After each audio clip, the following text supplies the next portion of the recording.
Atmakur police station ఆవరణంలో మా జిల్లా ఎస్పీ మేడం గారు, అదేవిధంగా మా డిఎస్పీ సారు, మా సిఎస్ సారు పర్యవేక్షణలో బ్లడ్ క్యాంప్ అనేది జరిగింది. ముఖ్యంగా ఏమంటే మా జిల్లా హాస్పిటల్ ఆత్మకూరు నందు కొంచెం బ్లడ్ తక్కువగా ఉందని మాకు చెప్పడం జరిగింది.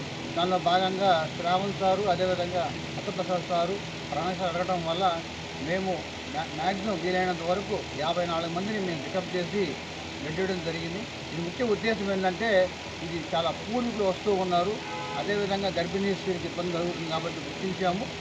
మునుముందు కూడా ఇలాంటి చర్యలు ఇంకా చేస్తామని తెలియజేస్తున్నాం.